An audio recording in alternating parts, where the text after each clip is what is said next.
of discussion, of learning, of films to really celebrate and commemorate the life and legacy of truly one of the most important leaders of the civil rights movement. We are heartened as a group of graduate students and faculty and community members by the passage of the Dorothy Height Day, which happened last week, but we'd like to continue our efforts to make sure that Ella Baker is properly recognized by the state of Virginia, not only on this day, but hopefully for years and years and years to come. So thank you so much for joining us. I'd like to provide a brief introduction before we move into our panel for this afternoon. Ella Baker Day Symposium was put together by a group of graduate students, particularly Hesper Sturmick-Paul, a doctoral candidate in sociology, who has also called together the Magnitude Collective, a graduate student organization designed to teach about experiences of the African diaspora. This day has also been generously co-sponsored by the following university organizations: the Miller Center for Public Affairs, the UVA Women's Center, the UVA Women's Center Diversity and Advocacy Program, the Graduate Student Diversity Programs Office of the Vice President, the LGBT Resource Center, the Office of Diversity and Equity, the Office of the Executive Vice President and Provost, UCARE, the Carter G. Woodson Institute for African American and African Studies, Studies in Women and Gender, and the Office of the Vice Provost for Faculty Development. Okay, now I'd like to move on to introduce our panel moderator. We're very fortunate to have Claudrena Harold with us. Claudrena Harold is an assistant professor of history and African American studies here at the University of Virginia. She specializes in African American history, Black cultural politics, and labor history.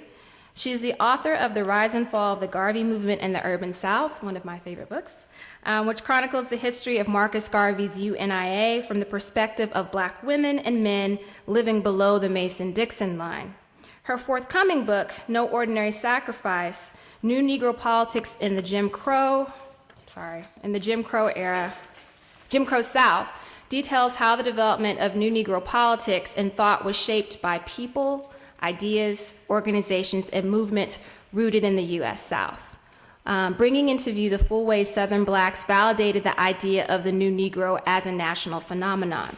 She's also currently co-editing The Problem of Punishment, Race, Inequality, and Justice, and continues her exploration into the history and politics of African American music. Okay, so I'll now turn the mic over to Professor Claudrena Harold to introduce our speakers for today.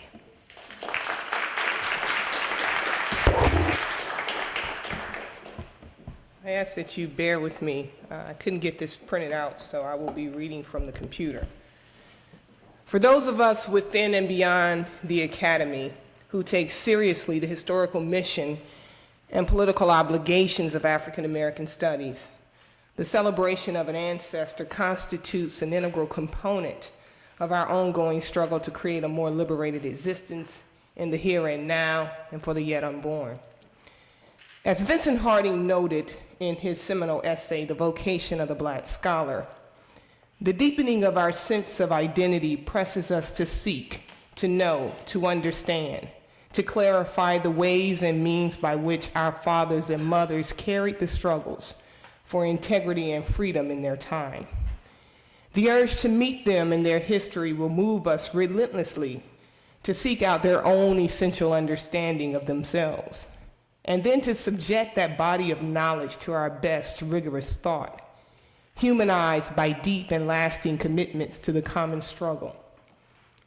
As Harding makes clear, no march toward freedom can be successful without opening the people to the lives and struggles of the ancestors.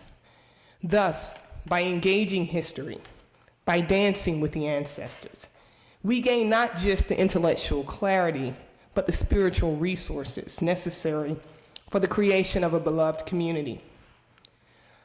So let us be perfectly clear.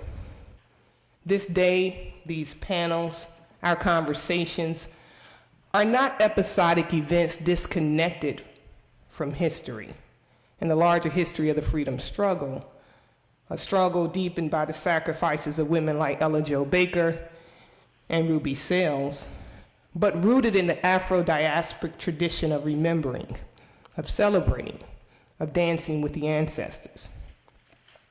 Today, within a short amount of time, we will attempt to celebrate the life, political legacy, and enduring influence of the pioneering activist Ella Baker and others who contributed immensely to the struggle for freedom and justice and democracy in the United States and beyond. As many of you know, Baker contributed immensely to the Black liberation struggle, to the modern civil rights movement, to feminist politics and thought, and community organizing theory. In fact, no credible history of social movements in the 20th century would be complete without an engagement with Ella Baker, without mentioning her theoretical, her political, and her leadership contributions. To borrow a phrase from our brother Amiri Baraka, Ella Baker was never blank to the world. Over the period between the New Negro Renaissance of the 1920s and the political and revolutionary struggles of the 1960s, Baker played a vital role in strengthening the political infrastructure of Black civil society. In doing so, she not only challenged the white supremacist ethos and practices and politics of the U.S. mainstream political society, but she also challenged the undemocratic practices within her own communities. Though always discerning in her politics, Baker recognized the importance of situating her talents and resources within the institutional matrices of the Black community.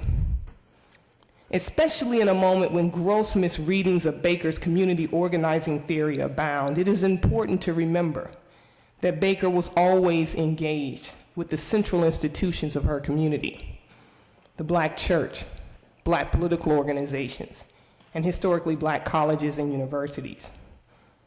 More importantly, she recognized that critique without sustained engagement was futile. On the heels of the outbreak of World War II, Baker became an assistant field secretary for the NAACP. And within a relatively short period of time, she figured influential in the expansion of the NAACP below the Mason-Dixon line, as well as the democratization of its institutional structures. To a degree that is yet to be fully recognized in the scholarly literature, she was instrumental in radicalizing the NAACP by her strategic alliances with progressive leftists and labor activists. For example, in 1942, Ella Baker threw her support behind the CIO's efforts to organize Black shipyard workers in Newport News. Continuing her struggle for social justice after her departure from the NAACP in 1946, Ella Baker remained a permanent fixture on the Black political landscape. Of course, many of us remember Baker for her leadership role in SNCC. Time does not permit a detailed analysis of all her contributions to SNCC, but I want to briefly cite a reference by Stokely Carmichael, who talks about what Ella Baker meant to SNCC. And this is from his book, Ready for the Revolution, which I encourage you all to read. The organization's political orientation, moral outlook, and organizing principles owed much to her guidance. But her guidance was so natural, so gentle, and so unobtrusive as to have been almost imperceptible at times. Her mere presence was crucial to the dynamic and the tone of these early meetings. She was so patient with us, very patient. She paid us the respect of taking us seriously as she took the movement. She was always clear, always focused. I've never heard her raise her voice. And in return, our respect for this extraordinary woman was so unconditional that we would not even think of showing her the disrespect of raising our voices or swearing in a meeting. Her mere presence disciplined these meetings. We may think about freedom and democracy in our current moment through Ella Baker. How do we think about celebrating Ella Baker in light of her public suspicion of celebrity? How do we deal with Ella Baker's complex organizational affiliations? How do we deal with the questions that Ella Baker raised about organizational affiliations and her attentiveness to those moments when it was time to stay and time to go? What part of Ella Baker do we keep? And what part of Ella Baker do we disregard or discard? Fortunately for us, the political legacy of Ella Baker and so many other freedom riders has continued in the activist work and scholarship of our keynote speaker, Ruby Sales.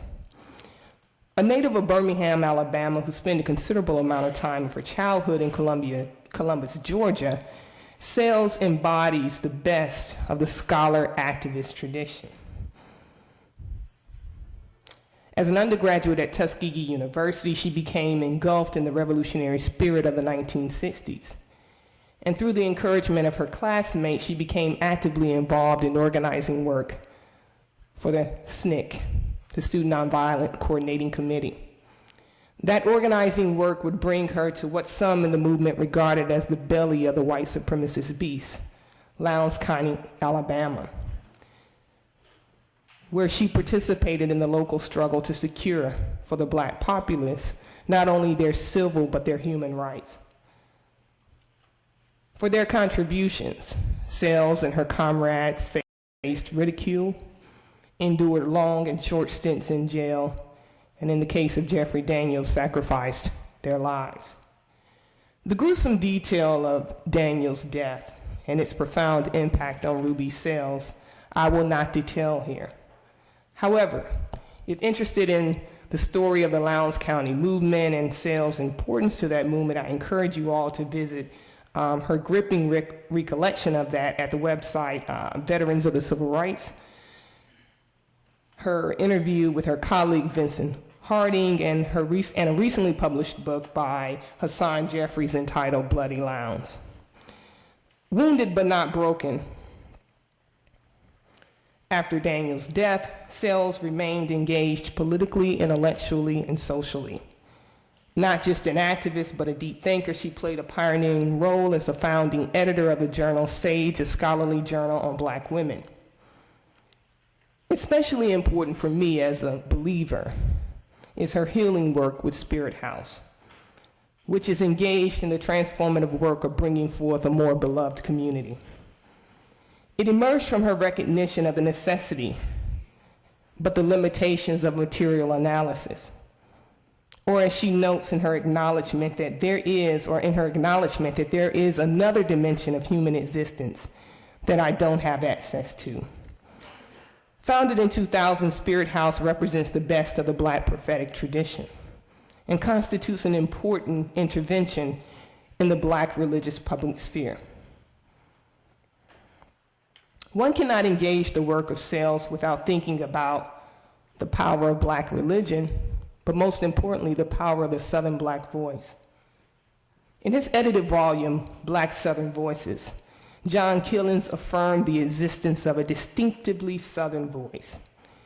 He wrote, fully audible in the racial wilderness of the variegated South was a Black voice that is special, profound, and distinct from any other in the country. It is a voice more often than not that is distinguished by the quality of its anger, its righteous indignation, its reality, its truthfulness. To engage Ms. Sales is to encounter the special character of the Black Southern voice, its pregnant silences, its powerful whispers, and its eruptive rage. So without further ado, I bring to you Ms. Ruby Sales.